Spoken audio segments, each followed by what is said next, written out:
Hi everyone, welcome to MBA Pathshala and this is Suman Shekhawat.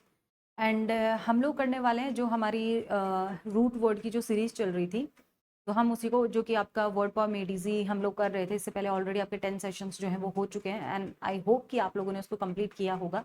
If you guys are targeting CAT and other management exams तो definitely आप दोनों के लिए ये important है। आप चाहे कैट की प्रिपरेशन कर रहे हो और चाहे other management exams like snap और एनमेट आपका बहुत जल्दी आ रहा है, तो अगर आप उसकी भी प्रिपरेशन करें तो डेफिनेटली आपके लिए इंपॉर्टेंट है, बिकॉज वोकैबुलरी से हमारे मैक्सिमम क्वेश्चंस आते ही हैं अदर मैनेजमेंट एग्जाम्स में, राइट। तो चलिए इसको स्टार्ट करते हैं। लास्ट में आप लोगों के लिए एक सरप्राइज है, वो भी मैं आपको डेफिनेटली बताने वाली हूँ। तो पहले हम कुछ वोकैब वर्ड्स कर लेते हैं। तो बेसिकली हम पैटर्न वही रखने वाले हैं जो हमारा रूट वर्ड्स का था। तो आज का जो हमारा फर्स्ट रूट है विच इज वीटस।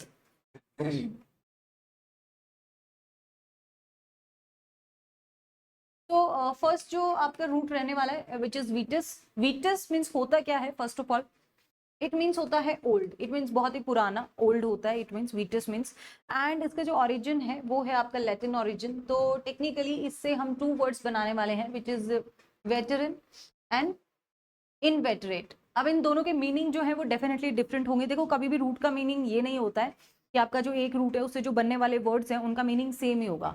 हाँ, कुछ हद तक कहीं ना कहीं हम उनको रिलेट कर सकते हैं, बट उनका मीनिंग कोई सेम नहीं होता है। And definitely these are not the synonyms. तो बिल्कुल भी सिनोनिम्स तो नहीं होते हैं, राइट।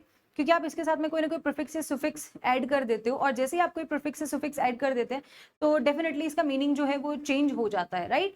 तो इसका मीनिंग बिल्कुल भी सेम नहीं होता है। तो वो ना पूछे, मतलब बहुत बार पूछते हैं कि सेम मीनिंग होगा या कुछ होगा, तो ऐसा नहीं है। ओके, तो चलिए देखते हैं फर्स्ट वर्ड। तो our first word is the inveterate. Inveterate means होता क्या है technically? See, inveterate means having a particular habit. As an adjective we can use this word, and having an particular habit, activity and interest. किसी में कोई particular habit होना या किसी की कोई पर्टिकुलर एक्टिविटी होना जो वो मतलब आमतौर पे करता है या जनरली उसको करता है, और कोई इंटरेस्ट होना that is long established and unlikely to change. इसको चेंज करना बहुत मुश्किल होता है ना। जैसे सबके अपने अपने होते हैं। अब फॉर एग्जांपल आपके सामने एक ये पिक्चर है शाहरुख खान की, आई थिंक ये तो सबको पता ही होगा, है ना, वानखेड़े स्टेडियम वाला। आई थिंक वो तो सबको पता ही है। सो सिनोनिम इसका हैबिचुअल आप बोल सकते हैं, जो लोग हैबिचुअल होते हैं किसी काम को करने के लिए।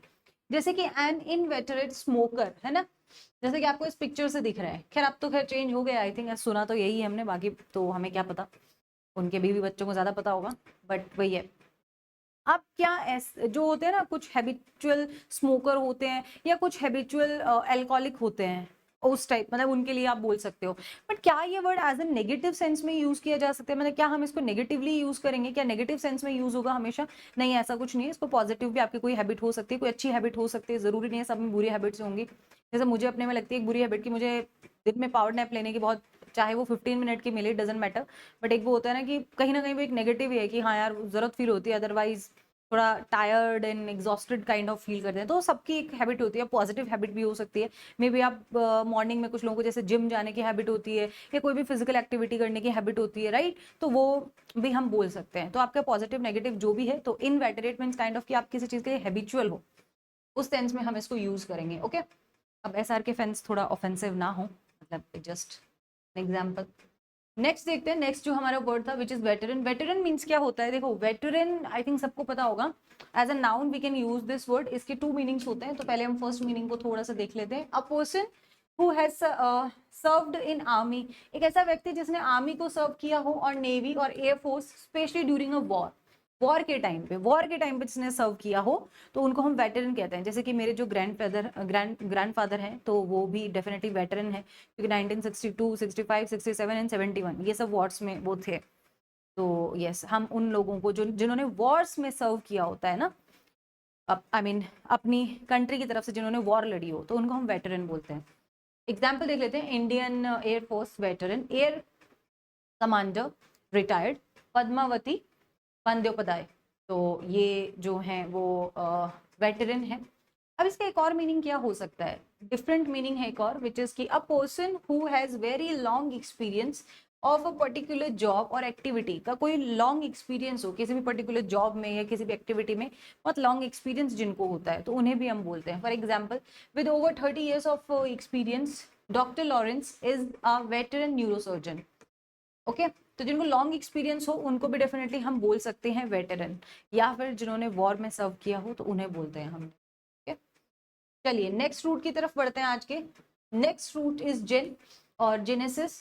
This is our second root and it means होता है बर्थ और ऑरिजिन, राइट। इसका मीनिंग होता है बर्थ या ऑरिजिन एंड टेक्निकली ये दिस वर्ड फ्रॉम ग्रीक, ये ग्रीक वर्ड है। अब इससे कुछ बनने वाले आपके वर्ड्स हैं which is gene, gene and geneticist, genesis and genital, इन सबके मीनिंग हम देखेंगे। And congenital and genealogist and genealogy and genetics. अब इनके डिफरेंट डिफरेंट मीनिंग है, बट हाँ कहीं ना कहीं आपस में थोड़े रिलेट करते हैं। जो एक रूट से बनने वाले वर्ड्स हैं उनके साथ में जब आप सुफिक्स प्रीफिक्स कुछ यूज करके इनमें इनके मीनिंग डेफिनेटली डिफरेंट होते हैं, बट कहीं ना कहीं आपस में इनका कुछ ना कुछ रिलेशन होता है। वो हम इसके थ्रू देखते हैं क्या रिलेशन होता है, कैसे रिलेशन होता है। चलिए देखते हैं। फर्स्ट वर्ड है हमारे पास में आज जीन, इस रूट का, जेनेसिस का। जेनेसिस का फर्स्ट वर्ड है जीन। अब जीन मीन्स क्या होता है? See, as a noun, we can use this word, a unit of information inside a cell. A unit of information inside a cell which controls what a living thing will be like. Basically आप ये बोल सकते हो एक unit of information होती है कहीं ना कहीं जीन, जो सेल के अंदर होती है और वो कंट्रोल करती है कि किस टाइप से आप, किस टाइप के आप हो सकते हो या होने वाले हो। बोलते हैं कि इसमें तो अपने फादर के, ग्रैंडफादर के जीन्स हैं, राइट, उनके जीन्स हैं, इस फैमिली के जीन्स हैं, तो ये वुड बी लाइक ऐसा हो सकता है। तो वैसा genes are passed from parents to children, अपने पेरेंट्स से उनके बच्चों में आते हैं और उनसे उनके बच्चों में जाते हैं, राइट। ये आप बिल्कुल यूज आई मीन इसको रीड करना, ये इंफॉर्मेटिव है आपके लिए। टेक्निकली डेफिनेशन है कि a gene is a fundamental physical and functional unit of heredity है। The genes make up the sequence of DNA, ये डीएनए के सीक्वेंस से बना हुआ होता है। And the genotypes together with the other factors like environmental factors भी हो सकते हैं, determine the phenotypic trait of an organism, and these changes in genes drive evolution and natural selection. तो इसको आप आई मीन जिन्होंने साइंस पढ़ी है डेफिनेटली उन्हें पता होगा। Okay and father of genes हम किन्हें बोलते हैं? जेनेटिक्स। फादर ऑफ जेनेटिक्स किन्हें कहा जाता है टेक्निकली? कि जो Gregor Mendel who is now credited as a father of genetics, उन्हें बोला जाता है क्योंकि उन्होंने फर्स्ट टाइम इसको आइडेंटिफाई किया था इसलिए। तो टेक्निकली जीन्स क्या होते हैं? जो कहीं ना कहीं कि आप में किस तरीके के कैरेक्टरिस्टिक्स हो सकते हैं उनका पता जीन्स से चलता है, जो आपके पेरेंट्स से आप में आते हैं, राइट। चलिए नेक्स्ट पे चलते हैं। नेक्स्ट क्या है? नेक्स्ट है जेनेटिक्स। Second is genetics. अब genetics as a noun we can use this word, तो चलो देखते हैं इट मीन्स क्या होता है। So the scientific study of the way that the development of living things is controlled by qualities that have been passed on from parents to children. अब genetics क्या होते हैं कि ये ना कहीं एक वे है साइंटिफिक स्टडी का, ओके ये कहीं ना कहीं एक वे है साइंटिफिक स्टडी का। And sorry that the development of living things जो कि कंट्रोल्ड होती हैं क्वालिटी से, that have been passed from, जो कि पेरेंट्स से चिल्ड्रन में आती है।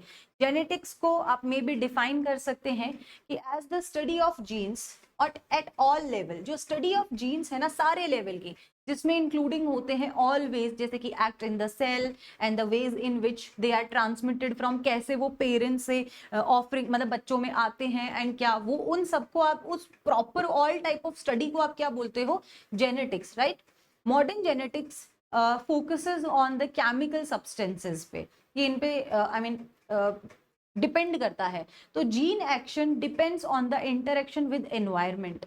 तो जेनेटिक्स टेक्निकली क्या होते हैं कि all kind of study of genes, जिससे भी आप क्या कैरेक्टरिस्टिक्स जो हैं वो पेरेंट्स से बच्चों में आए हैं उन सब का पता लगाते हो, तो उसको आप बोलते हो। नेक्स्ट पे चलते हैं।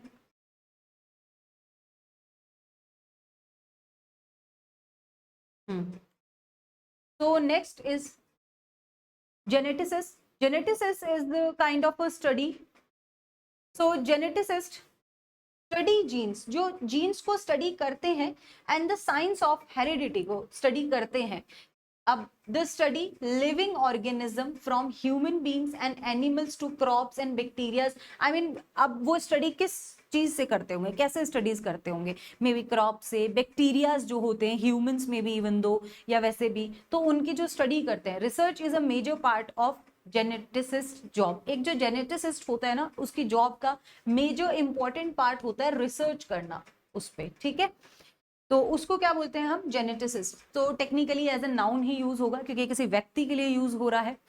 एक जेनेटिसिस्ट जो होता है उसका इंपॉर्टेंट जॉब क्या है, रिसर्च करना। अब वो क्रॉप्स, बैक्टीरियाज या सब चीजों के थ्रू वो ऑल काइंड ऑफ रिसर्च करता है उस पर। नेक्स्ट देखते हैं, नेक्स्ट है आपके पास में जीनियोलॉजी। जीनियोलॉजी, अब जो लोग भी बायो जिनके पास में रही है, आई मीन, तो उन्हें डेफिनेटली पता होगा। एज अ नाउन आप यूज करेंगे जीनियोलॉजी, क्योंकि एक स्टडी है, the study of family history. Family history की जो स्टडी होती है, including who the ancestors of a person. अब वो कैसे होती है, डीएनए के थ्रू होती है डेफिनेटली। जैसे कि आपने बहुत बार ऐसे देखा होगा, जैसे अभी मैं उदयपुर गई थी, है ना, फैमिली हिस्ट्री की जो स्टडी होती है, उदयपुर गई थी सिटी पैलेस, तो वहाँ पे वहाँ के जो अभी मतलब जो महाराजा हैं, तो उनके मतलब पूरा स्टार्टिंग से कैसे आई मीन महाराणा प्रताप के भी एंसेंटर्स कौन थे, उनके बाद में कौन आए, पूरा ऐसे फैमिली जो आप ट्री पूरा उन्होंने बना के एक्सप्लेन कर रखा था उसमें। तो वैसा kind of a particular person's line of ancestors आप बोल सकते हो। जैसे कि इस डायग्राम से आपको देखने को मिल रहा है कि फॉर एग्जांपल पहले ये हुए, है ना, फिर इनके जैसे 2 बच्चे हुए, फिर इनके ऐसे 3 बच्चे हुए, राइट। तो इस टाइप से ये जैसे इनके बच्चे हैं, ये इनके, फॉर एग्जाम्पल ऐसे ऐसे जो एक ट्री आगे बढ़ती गई, तो वैसा। अब फॉर एग्जाम्पल आपने ये तो देखा ही होगा, सीआईडी, मुझे डीएनए टेस्ट से पता चला कि मनु राघवन का बेटा ही बेटा है, राइट। तो वैसा किससे पता चला, डीएनए टेस्ट से। डीएनए टेस्ट से डेफिनेटली हर चीज पता लगाई जा सकती है, क्या है क्या नहीं है, जो भी है व्हाटएवर। तो एक फैमिली हिस्ट्री जो, या एक फैमिली ट्री जिसको हम बोल सकते हैं कि उसके एंसेंटर्स जो है वो कौन रहे होंगे, वैसा। नेक्स्ट पे चलते हैं, नेक्स्ट वर्ड जो है हमारे पास में विच इज जीनियोलॉजिस्ट। जीनियोलॉजिस्ट क्या होता है, देखो, अ जीनियोलॉजिस्ट इज अ प्रोफेशनल होता है हु स्टडीज फैमिली एंसेंट्री को, जो स्टडी करता है फैमिली एंसेंट्री को, यानी कि फैमिली हिस्ट्री को जो स्टडी कर रहा होता है, उस प्रोफेशनल को हम बोलते हैं जीनियोलॉजिस्ट, right. They gather information from genetic test and historical documents and जो भी written उनके accounts होते हैं, witness accounts जो होते हैं। तो genealogist may teach the importance of ancestry through written work, lectures concerning their discoveries के थ्रू। तो वो पता लगाते हैं, वो बताते हैं, उस प्रोफेशनल को हम बोलते हैं कि जो इस कंप्लीट फैमिली हिस्ट्री के ऊपर रिसर्च करता है, स्टडी करता है, उस व्यक्ति को हम जीनियोलॉजिस्ट जो है वो बोलते हैं। नेक्स्ट चलते हैं, नेक्स्ट है हमारे पास में genital. Genital as an adjective use होगा। एज एन एडजेक्टिव मतलब आप किसी चीज के रेफरेंस में यूज करते हैं, आप उसे एडजेक्टिव बोलते हैं। तो ऑफ और relating to the external sex organs जो होते हैं, मतलब मेल एंड फीमेल दोनों के, तो इसका सिनोनिम आप वेनेरियल भी बोल सकते हो। The genital and sexual organs are involve in the process of conception and birth. तो उन फीमेल एंड मेल जो एक्सटर्नल ऑर्गन्स हैं उनको, उनके लिए यूज करते हैं हम ये वर्ड। आई थिंक 7 नंबर होगा, नंबरिंग आप चेक कर लेना। Genesis, genesis as a noun use होगा, इट मींस द बिगिनिंग और द ओरिजिन ऑफ समथिंग, किसी भी चीज का जो स्टार्टिंग पॉइंट होता है। प्रोविनेंस इसका सिनोनिम होगा। द जेनेसिस ऑफ एनीथिंग, किसी भी प्लान का स्टार्टिंग हो सकता है, किसी आइडिया का स्टार्टिंग, है ना, थॉट, किसी थॉट का जो बिगिनिंग पॉइंट जो होता है या स्टार्टिंग पॉइंट जो होता है, करियर का एटसेट्रा, किसी भी चीज का, so is it's beginning, birth और origin. and Genesis, the first book of the Old Testament, describes the creation or birth of the universe।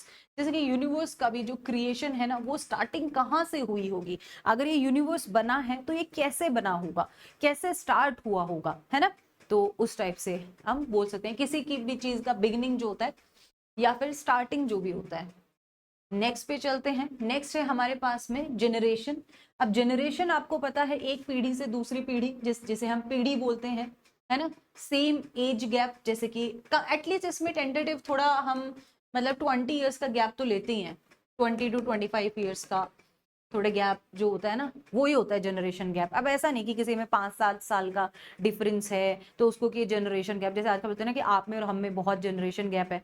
अब आप में और हम में 25-30 साल का फर्क तो नहीं है, मैक्स टू मैक्स 5-6 साल का डिफरेंस हो सकता है हमें, है ना। जैसे कि हम लोग जो 94 बॉर्न है, आप लोग मे बी 2000 जो भी है, तो इतना 5-6 साल का डिफरेंस हो सकता है, क्योंकि जो चीजें हमने देखी हैं वो आपने भी देखी हैं। जनरेशन गैप हो जाता है, जैसे कि फॉर एग्जांपल हमारे पेरेंट्स हो गए और आप हो गए, उनके बीच में जो डिफरेंस हो गया, या हमारे पेरेंट्स के साथ में जो गैप होता है कि जो चीजें हमने देखी हैं वो उन्होंने नहीं देखी, और जो उन्होंने देखी है वो हमने नहीं देखी है, राइट। तो वो होता है एक जनरेशन गैप, कि यार एक जनरेशन गैप है, मतलब 25-30 साल में काफी चीजें चेंज होती है, एटलीस्ट इतना टाइम तो लगता है।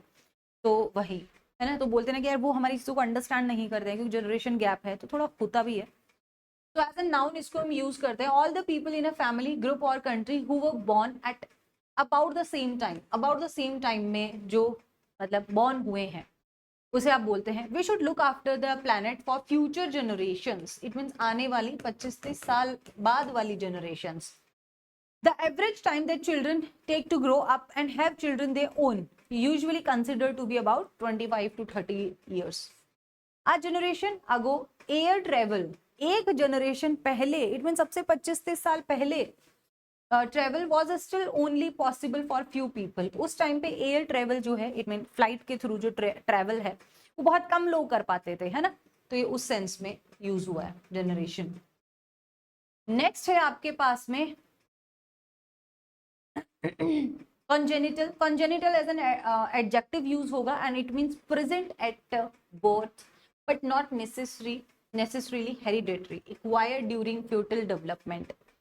जैसे कि आप बोल सकते हैं congenital is used both literally and figuratively, दो तरीके से यूज होता है, बट टेक्निकली इट मीन्स क्या होता है, देखो जो जन्मजात, जैसे congenital को हम क्या बोलते हैं, जो भी कोई किसी की में भी कोई चीज जो जन्मजात होती है, बर्थ जन्म से जो चीज होती है ना, सो रेफर्स टू सम मेडिकल, उनमें कोई डिफॉर्मिटी हो या फिर एबनॉर्मलिटी हो किसी में अकरिंग ड्यूरिंग gestation, ओके। जन्म के दौरान, या फॉर एग्जांपल कॉन्जेनिटल डिफनेस, इसमें जन्मजात डिफनेस है, बहरा है। इस पे एक मूवी भी तो है, मनीषा कोइराला की है, आई थिंक सलमान खान है उसमें म्यूजिशियन, वो ऐसे कुछ है, मुझे नाम याद नहीं आ रहा अभी, बहुत प्यारी मूवी है, ओके। चलिए, तो उस सेंस में आप डेफिनेटली इसको यूज कर सकते हैं। सो अभी के लिए ये इतना ही है। अब मैं आपको लास्ट में एक इंपॉर्टेंट न्यूज बताने वाली थी, वो इंपॉर्टेंट न्यूज क्या है, चलो उसको डिस्कस कर लेते हैं। See, if you guys are targeting CAT 2024, अगर आप लोग कैट 2024 को टारगेट कर रहे हैं, तो डेफिनेटली अब एक ऐसा टाइम आ गया है कि आपको अपनी प्रिपरेशन को बूस्ट चाहिए होता है, राइट। तो आपके लिए बूस्टर कोर्स आया है, जो कि आपका इंडिविजुअली भी है, इफ यू वांट आपको ओनली क्वांट चाहिए, या इफ यू वांट आपको ओनली LR DILR चाहिए, या फिर आपको ओनली VRC चाहिए, तो आपके इनके इंडिविजुअल बूस्टर्स भी हैं।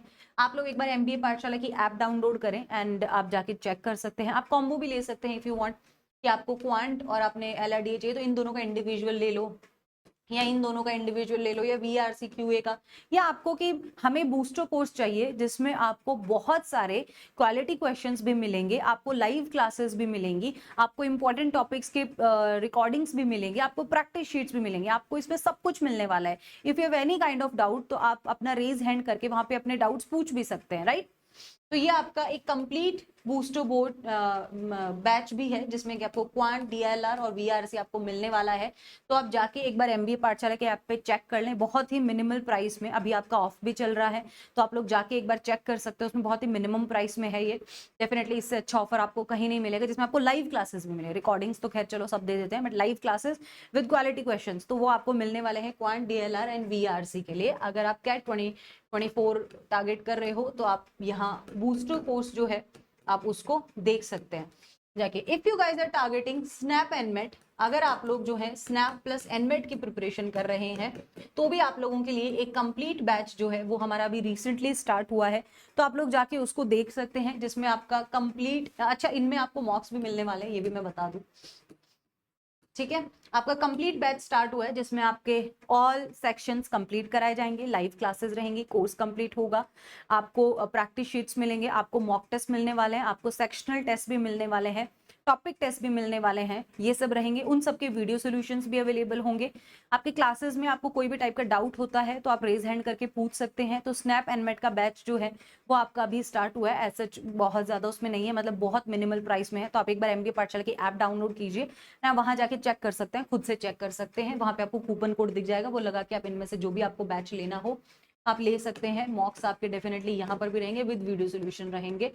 तो आप वहां पे जाके स्नैप एंड मेट का बैच भी देख सकते हो, आप इसको भी ले सकते हैं। तो अपनी प्रिपरेशन अच्छे से करें and all the very best. And मिलती हूँ मैं नेक्स्ट वीडियो के साथ में कुछ अच्छे अच्छे वोकैबुलरी वर्ड्स के साथ में। ओके, चलिए bye bye, take care and all the very best. And if you have any kind of doubt तो आप कमेंट सेक्शन में मुझसे पूछ सकते हो कमेंट करके। Okay, bye bye, thank you.